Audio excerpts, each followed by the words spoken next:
A lot of senior leaders quietly avoid presenting. They'll say things like, I don't want to perform. I'd rather just do the work. I don't want to oversell. But here's the mistake. In large organizations, if you don't communicate at scale, you don't build trust at scale. And trust doesn't travel by osmosis. I see this all the time with leaders I coach. Some of them actively move away from presenting. They delegate it, minimize it, or tolerate it at best. They see it as theatre. Then there's a small group who get it. One senior leader recently did a 4-hour intensive with me just on how they communicate to large, skeptical audiences.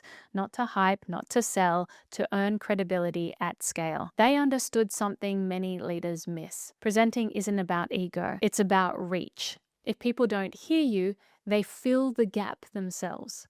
This shows up clearly in the latest 2026 Skills Horizon report from the University of Sydney. After interviewing more than 150 global leaders and analysing dozens of future skills reports, they identified 35 essential leadership skills, but 3 of those skills stood out as becoming more critical right now. Managing for stability, building trust at scale, and mastering aesthetic leadership. The ability to communicate clearly, humanly, and with empathy. It's not about performance, it's about making sense of complexity for large groups of people. That's why figures like New York Mayor Zoran Mamdani and leaders like Indian President Narendra Modi invest so heavily in how they communicate. Not because they love the spotlight, but because trust is built in the telling. So, here's the leadership reframe.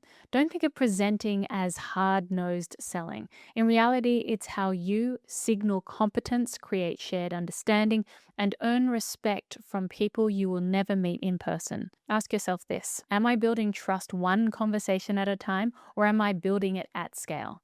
If you want to lead hundreds or thousands of people, they need to know who you are, and the only way they find out is if you tell them. After all, companies like Apple, one of the richest companies in the world, still does live launches for all of their new products. So give it a go. When you have the option to either send an email, have a small meeting, or do a big presentation, you know what you should choose.